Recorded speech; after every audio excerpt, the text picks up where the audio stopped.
राना साहब बहुत बहुत शुक्रिया वक्त देने के लिए। साबिक वजीर आजम इमरान खान ने दोबारा ये कहा है कि वो लॉन्ग मार्च करेंगे अगर 6 दिन के अंदर उनको इलेक्शन की तारीख नहीं दी गई। वो कह रहे हैं मुज़ाकरात के लिए भी तैयार हूं अगर इलेक्शन करवाने की तारीख देनी है, वरना वो दोबारा लॉन्ग मार्च करेंगे इस्लामाबाद की तरफ। तारीख उन्होंने नहीं दी है, लेकिन अगर दोबारा लॉन्ग मार्च करते हैं तो अब वो ये कह रहे हैं कि सुप्रीम कोर्ट से तहफ़्फ़ुज़ लेकर आएंगे। सुप्रीम कोर्ट में वो पिटिशन डालने जा रहे हैं कि हमें पीसफुल प्रोटेस्ट करने दिया जाए, जैसे पहले रुकावटें खड़ी की गई, जो पकड़ धकड़ की गई, वो ना की जाए। नहीं, उन्होंने ये लॉन्ग मार्च के सिलसिले में जो आज उन्होंने तकरीर की है चारसदा में, ये पीसफुल लॉन्ग मार्च की स्पीच है। इससे पहले जो वो पूरा एक महीना पूरे पंजाब में और बाकी जगहों पे जो जलसे करते रहे हैं, वहाँ पे वो लॉन्ग मार्च की जो तारीफ़ करते रहे हैं, वो कोई डेमोक्रेटिक या कोई पीसफुल लॉन्ग मार्च था? वो लोगों को जो है वो फितना और फसाद की जो है वो दावत देते रहे हैं। वो यहाँ पे आके हुकूमत को उठा के बाहर फेंकने की जो है वो बात करते रहे हैं। तो इस फितने और फसाद मार्च को जो है हर कीमत पे रोका जाना चाहिए था, रोका गया है। और अब भी जब ये आएंगे तो पहले से ज़्यादा मौसर कुव्वत के साथ और हिकमत अमली के साथ इसको जो है वो रोकेंगे। राना साहब, पहले भी आप लोगों ने अनरेस्ट नहीं क्रिएट किया, क्योंकि जिस तरह पकड़ धकड़ की पंजाब में, उस वक्त तो कोई ऐसा नहीं था कि रेड जोन में पहुंच गए हैं, ना रेड जोन में पहुंचने का ऐलान किया था। उस वक्त तो वो आपसे बल्कि जगह मांग रहे थे, H9 में दे दें, आपने कहा नहीं देंगे जगह, पकड़ धकड़ करना शुरू कर दी। तो आगाज नहीं, तो हमें इनके इरादों का इल्म था। जब ये कह रहे थे कि ये खूनी मार्च होगा, ये कह रहे थे लोग अपने आप को आग लगा लेंगे, हम इनकी जो मीटिंग्स होती हैं और उसमें जब ये तैयारियां कर रहे थे तो हमें उनकी पूरी खबर थी। ये कभी भी इनका ये इरादा नहीं था कि ये H9 में आके जो है वो जलसा करके वापस जाएंगे। इनका इरादा यही था कि ये डी चौक में पहुंचेंगे और डी चौक में पहुंच के जो है ये रेड जोन को ब्रेक करेंगे। और रेड जोन जब ब्रेक होगा तो फिर आगे जो बिल्डिंग्स हैं, जो सिंबल ऑफ स्टेट हैं, वो या तो वो कॉम्प्रोमाइज़ होगी या वहाँ पे जिन लोगों की ज़िम्मेदारी है वो एक्शन करेंगे और उस एक्शन के नतीजे में जो है वो डैमेज होगा। और दोनों सूरतों में ये बेनिफिशरी यही होंगे। इनका पहले दिन से ये इरादा था। सुप्रीम कोर्ट के फ़ैसले के बावजूद सुप्रीम कोर्ट ने इनको इतनी सपोर्ट दी कि जब सुप्रीम कोर्ट ने फैसला किया कि जी इनको जलसे के लिए जगह दी जाए, इनके रास्ते खोल दिए जाएं, इनको रोका ना जाए, इनको रिहा कर दिया जाए, उसके बाद तो ये निकले हैं।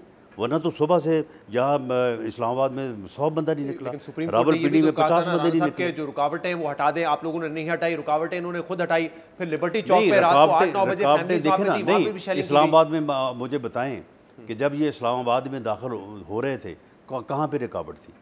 वरना अगर ये सुप्रीम कोर्ट का ये हुक्म ना होता तो हम इनको KPK से जो है वो आने के बाद, वहाँ की रुकावटों के बाद यहाँ पे भी मौसर तौर पे इनको रोकने की जो है वो हिकमत अमली। लेकिन जैसे लेकिन जब सुप्रीम कोर्ट ने कहा कि जी आ जाएं वहाँ पे, लेकिन इन्होंने फिर क्या किया? इन्होंने कहा नहीं है इमरान खान साहब ने कि जी सुप्रीम कोर्ट कौन होता है हमें बताने वाला, का हमने कहाँ जाना कहाँ नहीं जाना। मैं तो डी चौक में जाऊँगा। फवाद चौधरी ने भी ये बात कही। सुप्रीम कोर्ट के ऑर्डर के बाद इमरान खान मुसलसल कह रहे थे कि मैं डी चौक की तरफ जा रहा हूँ, लेकिन दूसरी तरफ जो हुकूमत को भी पाबंद किया था कि ये गैर जरूरी शेलिंग ना करें, पकड़ धकड़ ना करें। लिबर्टी चौक पे फैमिलीज थी 8-9 बजे, आप लोगों ने वहाँ पे भी शेलिंग की, वो तो रेड जोन नहीं था। नहीं, तो अगर ये डी चौक में जो है ये इनके आने से पहले डी चौक जो है वो पैक होता, ऊपर से ये आते तो फिर रेड जोन ब्रेक ना होता।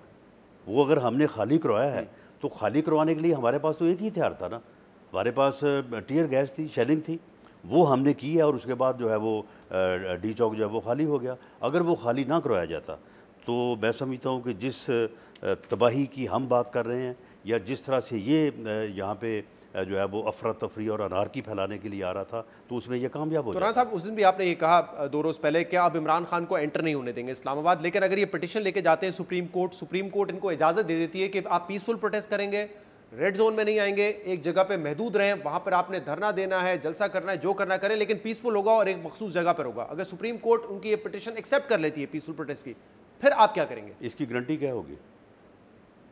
यानी कौन जिम्मेदार होगा इस बात का? Supreme court. तो ठीक है, ऑर्डर होगा सुप्रीम कोर्ट का, बिस्मिल्लाह सुप्रीम कोर्ट जिम्मेदारी ले ले। तो फिर आपने हमें अपनी अदालत उज़्मा के ऊपर जो है वो पूरा एतमाद है। अदालत उज़्मा इस बात की जो है वो गारंटी ले ले इनसे कि ये बिहेव करेंगे और उनके फैसलों के ऊपर जो है वो अमल करेंगे, तो हमें फिर कोई एतराज़ नहीं है। फिर उसके नतीजे में अगर कोई वायलेंस होती है तो वायलेंस की फिर जिम्मेदारी वायलेंस करने वालों पे होगी या गारंटी देने वालों पे होगी। तो फिर तो हुकूमत हरकत में आएगी। हुकूमत किस तरह से हरकत में आएगी?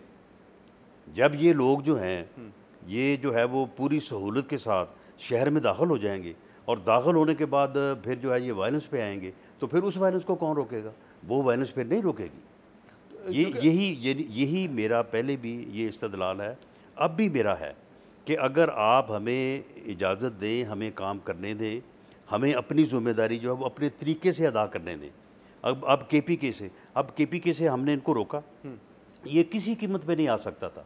सिर्फ हुआ ये कि जो GB का जो चीफ मिनिस्टर है वो ऊपर से आया, उसके साथ पुलिस फोर्स थी, उसके साथ मुसल्ला लोग थे, उसने जाके ऊपर से इधर आके फिर दोबारा वो पेशावर को गया और वो सैंडविच कर दिया फोर्स को जो है उन्होंने सैंडविच करके, तो वहाँ पे फिर इनको मौका मिला और उन्होंने वहाँ में रुकावटें हटाई। अब हम इस बात का जो है, अब पहले से हम इन चीज़ों को सबको हमने इसको मैयर कर लिया है। अब हम देखेंगे कि वो GB से कैसे निकलते हैं। पहले भी कंटेम्प्ट ऑफ कोर्ट की कार्रवाई लेके गए सुप्रीम कोर्ट, लेकिन वहाँ पे जो रिमार्क्स थे उसमें ये कहा गया कि हो सकता है इमरान खान को ये पैगाम नहीं पहुंचा हो दुरुस्त तरीके से, कि डी-चौक पे नहीं आना है। नहीं, कैसे नहीं पहुंचा होगा, इसकी क्या एविडेंस है? ये तो आप जज साहब से पूछे, सुप्रीम कोर्ट के मोअज़्ज़ज़ बेंच को इस बात के ऊपर हमें कहना नहीं चाहिए था कि हम एविडेंस पेश करते। इसको मालूम था कि सुप्रीम कोर्ट ने जो है वो करते ना अटॉर्नी जनरल साहब वहाँ पर पेश, तो अटॉर्नी जनरल साहब ने बात की है, लेकिन वो बात सुनी नहीं गई। लेकिन हम इस बात को मैं ये बात जो है वो कहने में मुझे कोई जो है वो हेजिटेशन नहीं है कि सुप्रीम कोर्ट को हमें सुनना चाहिए था। सुप्रीम कोर्ट को कंटेम्प्ट ऑफ कोर्ट इसने की है। इसने ऐलान कहा कि मैं डी-चौक में जाऊंगा, मैं वो H9 या E9 में नहीं जाऊंगा। सुप्रीम कोर्ट को चाहिए था कि हमने दरख्वास्त दी है, वो हमें बुलाते, हम वहाँ पे एविडेंस पेश करते। अगर एविडेंस ना पेश करते तो फिर हमारी दरख्वास्त जो है उसको ना सही। लेकिन अब अगर ये इस तरह से इनकी हौसला अफजाई हुई है, यानी शर पसंद नासर जो मुल्क में फसाद बर्पा करना चाहता है, जो इस मुल्क को जो है वो यानी कौम को तकसीम करना चाहता है, नौजवान नस्ल को गुमराह करना चाहता है, इसकी हौसला अफजाई हुई है इस बात से। तो राणा साहब, अब अगर सुप्रीम कोर्ट ये मामला उठाती है तो आप लोग यही वहाँ पे प्ली लेके जाएंगे कि इनको इजाज़त ना दी जाए, लेकिन फिर भी इजाज़त दे दी तो फिर आप इनको प्रोटेस्ट करने देंगे? जी, अगर इजाज़त दी जाएगी तो हम वहाँ पे इसके बावजूद हम वहाँ पे ये कहेंगे कि इनको इजाज़त जो आपने दी है ये उसका नाजायज़ फ़ायदा उठाएंगे, ये कभी डिसिप्लिन नहीं रहेंगे। अगर इनको शहर में दाखिल होने दिया गया तो ये वायलेंस पे आएंगे और ये रेड जोन जो है वो ब्रेक करेंगे। अब इस बात के क्या इम्कानात हैं राणा साहब के लॉन्ग मार्च की ज़रूरत ना पड़े और इससे पहले नून लीग ये डिसाइड कर ले? बेशक इनके प्रेशर में तो आप कह चुके हैं कि हम नहीं करेंगे, और अगर इनके प्रेशर में आप करेंगे तब भी आप यही कहेंगे कि इनके प्रेशर में नहीं करें, लेकिन इस बात के क्या इम्कानात है कि नून लीग इस बात का ऐलान कर दे कि हम जून में हुकूमत ख़त्म करने जा रहे हैं और सितंबर, अक्टूबर, नवंबर में इलेक्शंस हो जाएंगे? नून लीग के पास ये इख्तियार ही नहीं है। ये इत्तेहादी गवर्नमेंट है और इत्तेहादी जमातों के सरबराहों का एक फ़ोरम है, वो फ़ोरम जो है वो फ़ैसला करता है। अगर नून लीग ने फ़ैसला करना होता तो शायद जो है वो बहुत पहले फ़ैसला हो जाता है। चलो मैं सवाल तब्दील कर देता हूँ। हुकूमत, क्या इम्कानात है कि हुकूमत ये फैसला कर ले कि हमें हुकूमत ख़त्म करनी है, असेंबली डिसॉल्व करनी है? नहीं, देखें, वो फोरम जो है वो फैसला तो कर सकता है। मैं ये तो नहीं कह सकता कि वो ये फैसला नहीं कर सकता। इम्कानात वो कितने हैं? कोई भी फैसला कर सकता है, नहीं कर तो कुछ भी सकता है। लेकिन मैं समझता हूँ कि इस फसादी मार्च की आड़ में जो है ये अपनी टर्म जो है वो डिक्टेट कर रहा है पूरी कौम को, और ये समझता है कि ये पाकिस्तान ये इसका मुल्क है। ये इस्टेब्लिशमेंट को भी धमकियाँ, चीफ जस्टिस को भी धमकियाँ और सियासी जमातों को भी कि ये नहीं करोगे तो मैं ये करूँगा, ये नहीं करोगे तो मैं ये करूँगा। मैं समझता हूँ कि इस किस्म की ब्लैक मेलिंग को जो है वो एक्सेप्ट नहीं किया जाना चाहिए। ये मेरी ज़ाती राय है, इसको नहीं अपना एक्सेप्ट किया जाना चाहिए। बाकी ठीक है, सियासी तौर पे बैठ के बातें होती हैं, सियासी तौर पे बैठ के इमरान खान साहब ने उस दिन लेकिन ये बंदा तो सियासतदान ही नहीं है। खान साहब ने ये तो एक फितना है और इसको जो है वो रोका जाना चाहिए। अगर ये सियासतदान हो तो आप मुझे बताएं कि 4.5 साल 3.5 साल इसने हुकूमत की है, इसने तो अपोजिशन के साथ हाथ नहीं मिलाया। ये तो अपोजिशन को कहता है कि उनको यानी उनके साथ गुफ्तगू करने को जो है ये गलत समझता है। लेकिन दो रोज़ पहले उन्होंने ये कहा है कि हम मुज़ाकरात कर सकते हैं, मुज़ाकरात हम पहले भी करते आए हैं और इस बात पे मुज़ाकरात हो सकते हैं कि इलेक्शन की तरफ जाए। क्या नून लीग का कोई इंटेंशन है इनसे मुज़ाकरात करने का? देखिए जी, मेरी जमात अगर इस बात के ऊपर गौर करेगी तो मेरी राय ये होगी कि इसकी ये जो इसकी मिथ है ना, ये जो समझता है कि मैं इस तरह से कर सकता हूँ, इस तरह से कर सकता हूँ, इसकी किसी मशरूत अपना जो है वो कंडीशन पे इसके साथ बात नहीं होनी चाहिए।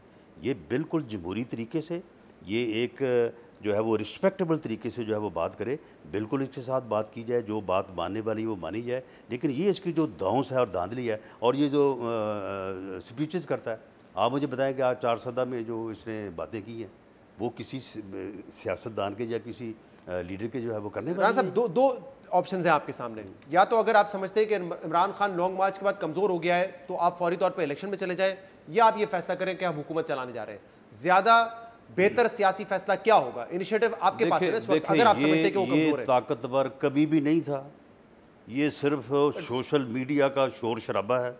वो जो ट्विटर और जो पोस्टें लगाती है, ये उनका सारा मामला था। ये कभी भी ताकतवर नहीं था। साहब अगर मामला खाली ये होता ना तो फिर आप पे इलेक्शन का दबाव नहीं आ रहा होता ना कि इलेक्शन कॉल कर दे, आप पे दबाव नहीं आ रहा होता। नहीं, देखें इलेक्शन जो है कहीं ना कहीं तो दबाव क्रिएट कर रहे हैं ना वो। नहीं, इलेक्शन जो है, देखें ये इलेक्शन ईयर है, यानी मामला ये है कि इस टर्म का ये इलेक्शन ईयर है और मेरी पार्टी में और मेरी लीडरशिप में और मेरे लीडर मियां नवाज शरीफ के जहन में ये बात बड़ी वाज़ेह थी कि हमें इलेक्शन की तरफ जाना चाहिए।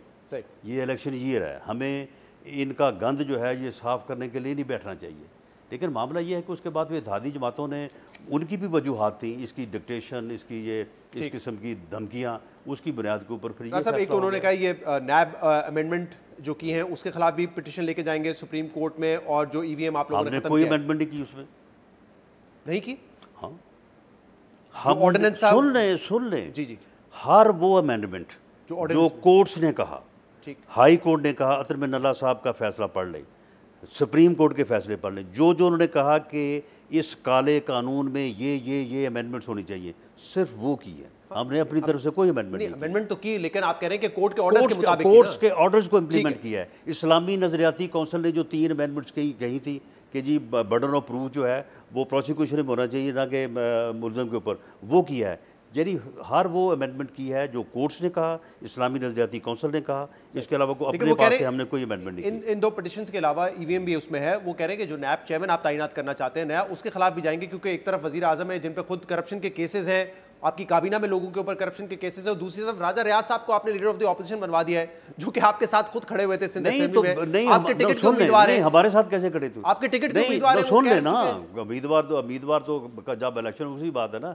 और अगर आप ये कहें कि राजा रियाज जो है वो हुकूमत के खिलाफ पहले से खड़ा था, हम उसके साथ खड़े हुए हैं, वो कोई हमारी वजह से हमारे साथ खड़ा नहीं हुआ। पहले से खड़ा हुआ था, इसका मतलब आपके मौक़िफ़ पे खड़ा नहीं, हमारे मौक़िफ़ पे नहीं खड़ा था, उनका अपना मौक़िफ़ था। मौक़िफ़ तो एक ही था ना। नहीं, बात सुने ना, अगर एक बुराई को आप भी कहते हैं कि ये बुराई है, मैं भी कहता हूँ ये बुराई है, तो इसका मतलब है कि हमारे अंदर राजा रियाज साहब ने कहा है कि फैसलाबाद में मैं टिकट नून लीग का लूंगा। चले जी, वो जब इलेक्शन आएगा तो अगर वो लेना चाहेंगे तो वो देखी जाएगी। असेंबली में खड़े होके एक तरफ वो झोली फैला रहे होंगे नून लीग से, शहबाज शरीफ से कि मुझे टिकट दे दो, और दूसरी तरफ से वो मुखालफत भी कर रहे होंगे। में तो कोई टिकट का फैसला नहीं होना, नहीं होगा। टिकट का फैसला जब लीडर ऑफ द ऑपोजिशन तकरीर करते हुए, लीडर ऑफ द ऑपोजिशन तकरीर करते हुए हिज़्ब इख्तिलाफ के बतौर हिज़्ब इख्तिलाफ अपनी झोली फैला के टिकट भी मांग रहा होगा शहबाज शरीफ साहब से। क्या ऑपोजिशन करेगा? मामला ये है कि झोली फैलाने की या टिकट मांगने की वो जगह ही नहीं है। वो जगह जो है वो अपना मौका पेश करने की है, और अपोजिशन जो है वहाँ पे जो लोग हैं वो ऐसे लोग हैं कि वो किसी के जो है वो नरगे में आने वाले लोग नहीं, वो बड़े इंडिपेंडेंट लोग हैं। आप ये देखेंगे वो अपनी सुन लेना, होते हैं इंडिपेंडेंट, पार्टियों में इंडिपेंडेंट होते हैं। हमने अपनी पार्टी से टिकट नहीं लेना। आप तो पार्टी में है ना, वो पार्टी में नहीं है ना। तो हम अपनी हम किसी बात जगह बनाना चाह रहे हैं पार्टी में, किसी बात में अपनी पार्टी के साथ अपनी राय का इजहार नहीं करते। तो वो बड़े इंडिपेंडेंट लोग हैं, नूर आलम हो गया, राजा रियाज हो गया, बाकी लोग हैं, वो इंशाल्लाह ताला मैं आपको बता दूं, इनसे बेहतर अपोजिशन करेंगे। जो चीज गलत हो रही है उसको एडमिट करें ना। इमरान खान कौन सा आपसे टिकट मांगना जा रहे हैं जो उनसे बेहतर वो कर लेंगे? राजा रियाज। तो आप इमरान खान मलक रियाज से क्या मांग रहा था? क्या मांग रहा था? वो कह रहा था कि मेरा कॉम्प्रोमाइज करवा दो। ये दुरुस्त है ऑडियो? तो बिल्कुल 100% दुरुस्त है, बिल्कुल 100% दुरुस्त है। अच्छा, उन दिनों में भी जरदारी साहब ने ये बात इशारतन की थी कि जी हमें जो है वो कहा जा रहा है। तो ये कॉम्प्रोमाइज़ जो है ना, ये तो फिर सारी चीज़ें इस तरह से तो चलती हैं ना। सही। राजा साहब, ये जो आप कह रहे हैं कि ऑडियो जेन्युइन है, ये कब की है और कब जरदारी साहब ने कहा था कि बातचीत हो रही है और हमें पैगामात पहुँचाए जा रहे हैं? ये उन्हीं दिनों की बात है जिस दिन गालिबन MQM जो है वो हमारे साथ फैसला हो गया था या करने जा रही थी, क्योंकि वो एक टाइम था कि जिस दिन पहले दिन इमरान खान साहब को ये एहसास हुआ कि मैं अब जा रहा हूँ। यानी कि उस वक्त 30 मार्च के उसने आसपास की 3 अप्रैल को पहला वोटिंग का दिन था, जिस दिन सूरी साहब ने जो है वो फिर आर्टिकल 5 हटा जिस दिया दिन था। MQM ने फैसला किया, क्योंकि जिस दिन MQM ने फैसला किया वो उस दिन जो है वो द गेम वाज ओवर। अच्छा, और ये जरदारी साहब से क्यों उस वक्त उम्मीद लगाएंगे कि उनको रिलीफ मिल जाए या जरदारी साहब पीछे हट जाए, पैचअप कर लें 3 दिन पहले? हो सकता है उन्होंने कहा हो कि जरदारी साहब के मामलात में जो है वो हम उनको रिलीफ दे दें या कोई और उनसे कॉम्प्रोमाइज़ कर लें सिंध गवर्नमेंट के हवाले से। हाँ। तो क्योंकि इस निज़ाम में क्योंकि वोट ऑफ नो कॉन्फिडेंस से पहले तो ये मालूम नहीं था ना कि आगे चलता है, ब्रेक होता है, इलेक्शन होता है। हाँ। क्या होता है। तो उस सूरत हाल में जरदारी साहब का या पीपल्स पार्टी का जो स्टेक था कि वो सिंध में भी गवर्नमेंट में बैठे थे, तो इसलिए उनसे उन्होंने समझा कि उनकी बात, हमारी बात उनकी समझ में बेहतर तरीके से आ जाएगी। सही। राणा साहब, ये फैसला हो चुका है कि नैब चेयरमैन जो है वो जस्टिस रिटायर्ड मकबूल बाका साहब को लगाया जा रहा है? नहीं, देखिए अभी ये फैसला तो नहीं हुआ, लेकिन जो नाम अंडर कंसिडरेशन है उनमें ये एक बड़ा ही मोतबर नाम है और बहुत वो बड़े इंडिपेंडेंट और बड़े मेरिट पे फैसले करने वाले वो जज रहे हैं। तो अभी फैसला मेरा ख्याल है कि हो सकता है कि अगले 1-2 दिनों में हो जाए, लेकिन ये नाम उनमें ऑपोजिशन मुत्तफिक है इस पर, सॉरी हुकूमत तमाम इत्तेहादी? मेरा ख्याल है कि ये प्रोसेस अभी जो है वो चल रहा है। नाम आपने दिया है, जरदारी साहब ने दिया है? नहीं, मेरा नहीं ख्याल कि किसी ने भी दिया है। ये वो इंडिपेंडेंट नाम है, ऐसे नाम हैं जिनके मतलब देखिए ना, इससे पहले जो नैब चेयरमैन था कहीं से तो आया होगा, वो भी सबको एक साथ तो हाथ नहीं आ कहीं सकता से ना। नहीं आया, अच्छा आदमी था लेकिन वो कॉम्प्रोमाइज़ हो गया। उसकी उन्होंने वीडियो निकाली और उसके बाद फिर उससे सारे गलत काम लेते रहे। हमें ऐसा बंदा चाहिए कि जो इंडिपेंडेंट हो, जो कॉम्प्रोमाइज़ ना हो। तो उस हवाले से अगर इस नाम को आप गौर करें तो ये नाम ऐसा है। बहुत बहुत शुक्रिया। राना सनाउल्लाह साहब हमारे साथ मौजूद थे।